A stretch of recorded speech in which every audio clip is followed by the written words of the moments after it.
Board examination के बच्चे हो, तुम्हारे लिए बोर्ड एग्जामिनेशन काफी इंपॉर्टेंट है क्योंकि आपको इसमें एक अच्छा परसेंटेज लाना है ताकि आप सारे कंपनी के लिए एलिजिबल हो। अभी तो फिजिक्स, केमिस्ट्री, मैथमेटिक्स और इंग्लिश के परसेंटेज को आपको इंक्रीज करना है। एनसीईआरटी वगैरह फॉलो करते हो तो आपको तो एनसीईआरटी फॉलो करना ही करना पड़ेगा। 11th वाले में इतना बढ़िया आपका बेसिक क्लियर होता है ना कि 12th फिर आपको एकदम हलवा लगता है। 15 मिनट का एक मॉक इंटरव्यू दे रहे हो एंड उसके बाद बोर्ड एग्जामिनेशन के लिए पढ़ रहे हो, तो इससे ओवरऑल आपकी प्रिपरेशन हो रही है। Hi everyone, welcome back to another video.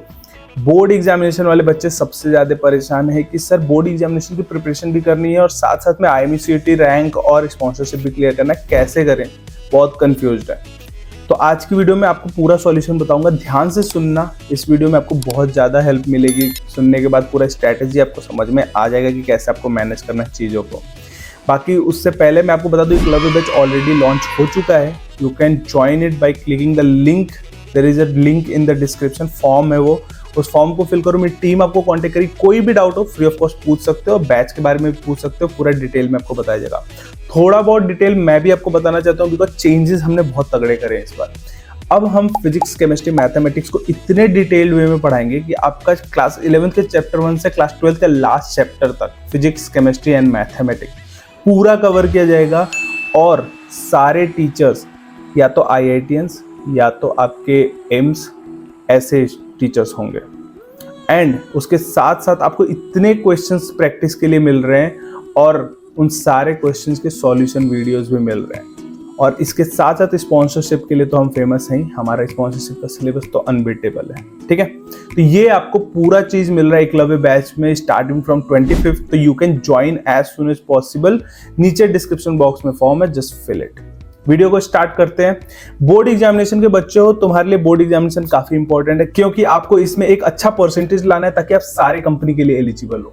अब इसके लिए क्या करना होता है, आपको फिजिक्स, केमिस्ट्री, मैथमेटिक्स, ये 3 सब्जेक्ट में तो आपको अच्छे परसेंटेज लाने ही पड़ेंगे बिकॉज PCM परसेंटेज काउंट होता है। इंग्लिश परसेंटेज 10th को भूल जाओ, अपने 12th पे ध्यान दो। 12th में ही 60% से ऊपर लाने की कोशिश करो। मैं बोलूंगा 70 से ऊपर लाने की कोशिश करो, बहुत ईजी होता है इंग्लिश का पेपर, ठीक है। सेम पैटर्न है, वही बार बार फॉलो हो रहा है। मैं भी आराम से 90 स्कोर कर दिया था, आप भी कर सकते हो, कोई सीन नहीं है, ठीक है। तो फिजिक्स, केमिस्ट्री, मैथमेटिक्स और इंग्लिश के परसेंटेज को आपको इंक्रीज करना है। कैसे करोगे, आपको उसके लिए अपनी किताब पढ़नी ही पड़ेगी। अगर आप NCERT वगैरह फॉलो करते हो तो आपको तो NCERT फॉलो करना ही करना पड़ेगा। अगर आप स्टेट बोर्ड वाले हो तो आपको अपनी स्टेट बोर्ड का बुक पढ़ना ही पड़ेगा। अब इसमें क्या कर सकते हैं, एडिशनली में आपको IMCET और स्पॉन्सरशिप को साइड में भी नहीं छोड़ सकते हो। तो फिजिक्स, केमिस्ट्री एंड मैथमेटिक्स आप 12th वाला तो पढ़ ही रहे हो, डिटेल में पढ़ रहे हो, बट आपको 11th का भी पढ़ना है यहाँ पे। एंड इंग्लिश, एप्टीट्यूड और स्पॉन्सरशिप का सिलेबस, जैसे नॉन टेक्निकल, टेक्निकल, ये सारे इंटरव्यू के क्वेश्चन भी आपको पढ़ने हैं क्योंकि ये भी इक्वली इंपॉर्टेंट है, इंटरव्यू में भी पूछा जाएगा। तो इसके लिए आप क्या कर सकते हो, अभी इनिशियली अभी बहुत टाइम बाकी है बोर्ड एग्जामिनेशन में, तो अपने 11th को भी साथ में लेके चलो। थोड़ा बहुत सिलेबस अपने 11th का भी लेके चलो। अगर आप सोचोगे कि 11th वाले से कोई फायदा नहीं होगा तो आप गलत हो। 11th वाले में इतना बढ़िया आपका बेसिक क्लियर होता है ना कि 12th फिर आपको एकदम हलवा लगता है। मैं सच बता रहा हूँ, अगर आप किसी ने 11th बहुत अच्छे से पढ़ाओ ना, 12th उसके लिए काफी ईजी है। तो 11th को भी साथ में लेके चलो, अच्छे से पढ़ो। कैसे पढ़ोगे, जब आप हमारा बैच ज्वाइन करोगे तो आपका 11th से ही स्टार्ट होगा।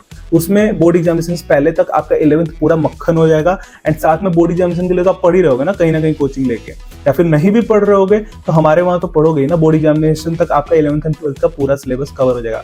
बट प्रैक्टिस आपको करनी है क्योंकि बोर्ड एग्जामिनेशन में आपको डिस्क्रिप्टिव आंसर लिखने होते हैं, बट यहाँ पे आपको सिर्फ MCQ है। तो यहाँ पे इसीलिए आपको NCERT को भी साथ में लेके चलना पड़ेगा। अगर आप CBSE बोर्ड वाले हो या फिर स्टेट बोर्ड वाले हो, अपने स्टेट वाले किताबों को लेके चलना पड़ेगा क्योंकि डिस्क्रिप्टिव आंसर कैसे लिखते हैं, एक स्टेप मार्किंग होता है उसमें, तो उसको आप कैसे सही कर सकते हो वो आपको वो किताब ही बताने वाली है।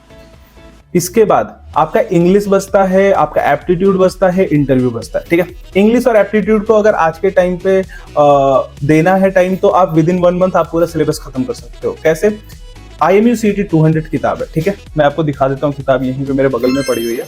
ये IMCET 200 किताब है जिसको आप यूज कर सकते हो, बहुत अच्छे तरीके से यूज कर सकते हो। कैसे, आप इस बुक को खरीदो। कैसे खरीद सकते हो, डिस्क्रिप्शन में लिंक आपको मिल जाएगा। उसको खरीदो, उसमें इंग्लिश और एप्टीट्यूड को अच्छे से पढ़ो, उसके सारे क्वेश्चन सॉल्व कर लो, ठीक है। सारे क्वेश्चन, पूरा कॉन्सेप्ट क्लियर हो गया, देन उसको अभी होल्ड पे रख दो, ठीक है। उसके बाद आपको क्या करना है, सिर्फ कभी कभी संडे टू संडे आपको बस फॉर्मूले रिवाइज करने हैं। एप्टीट्यूड के फॉर्मूले ही रिवाइज कर रहे हैं, इंग्लिश का तो आप अभी बस पूरा करके छोड़ दो, ठीक है, बाद में प्रैक्टिस करेंगे, बोर्ड एग्जामिनेशन के बाद में आपके पास थोड़ा बहुत टाइम रहेगा, उसमें प्रैक्टिस करेंगे, लेकिन एप्टीट्यूड में आपको फॉर्मूले रिवाइज करने पड़ेंगे। और साथ साथ में इंटरव्यू की अगर प्रिपरेशन करनी है तो आप वीक में 1 या 2 मॉक इंटरव्यू दो। जब आप बैच में रहोगे तो अनलिमिटेड मॉक इंटरव्यू होता है, बच्चे यहाँ पे 20-20, 25-25 इंटरव्यू दे रहे हैं, बट मैं बोलूंगा कि वीक में आप 1 से 2 मॉक इंटरव्यू दो और अपने आप को एनालाइज करो कि इंटरव्यू में कहाँ आप सही कर सकते हो, क्योंकि इंटरव्यू बहुत ही ज्यादा इंपॉर्टेंट है पूरे प्रोसेस, बहुत ही क्रूशियल स्टेप है, तो आपको उसकी भी प्रिपरेशन करनी पड़ेगी। तो साथ साथ में ऐसे ही चलेगा, आपका बोर्ड एग्जामिनेशन पे पूरा फोकस है, बट एटलीस्ट 1.5 आवर या फिर 1 आवर आप दे रहे हो स्पॉन्सरशिप सिलेबस को।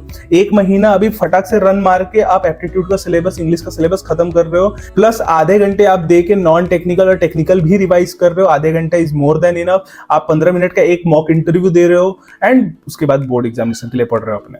तो इससे ओवरऑल आपकी प्रिपरेशन हो रही है, आपका बोर्ड एग्जामिनेशन में भले ही 5% कम आ जाएंगे, क्योंकि आप इधर भी थोड़ा सा मौका दे रहे हो, इधर भी थोड़ा सा आप पढ़ाई कर रहे हो, बट वो 5% कम आने से आपके IMUCT में एक अच्छा रैंक और एक स्पॉन्सरशिप मिल जाएगा, तो वो आपके लिए बुरा थोड़ी है। आपको स्पॉन्सरशिप IMUCT में रैंक तो लाना ही लाना है। तो अगर आप यहाँ पे 85-90 की जगह पे 80 ही स्कोर करते हो एंड यहाँ पे स्पॉन्सरशिप एंड IMUCT में रैंक ला देते हो, तो इसमें गलत क्या है? तो इस हिसाब से अपना अप्रोच रखोगे तो कोई प्रॉब्लम नहीं होगी। आपको सबसे ज्यादा हेल्प करने वाला है आपका बोर्ड एग्जामिनेशन का बुक, जिसमें आप डिस्क्रिप्टिव वे में सीखोगे, IMUCT 200 बुक, जिसमें आप सीखोगे कि IMUCT में कैसे क्वेश्चन आता है, कैसे उसको सॉल्व करना है, कैसे आप प्रैक्टिस कर सकते हो ज्यादा से ज्यादा क्वेश्चन, और बैच में आपको मॉक इंटरव्यूज, इंटरव्यू के क्वेश्चन के प्रिपरेशन सारे तो मिल ही रहे हैं। ये आपको ओवरऑल पैकेज बनाएगा एंड आपको बोर्ड एग्जामिनेशन के साथ साथ IMUCT और स्पॉन्सरशिप भी दिलाएगा। होपफुली आपको समझ में आ गया, तो वीडियो को लाइक करना, कोई भी डाउट हो put in the comment section में तुरंत सॉल्व कर दूंगा वहां पे, एंड चैनल को सब्सक्राइब कर दो, क्योंकि अब ऐसे ही वीडियोज आपको मिलते रहेंगे। Thank you for watching this video.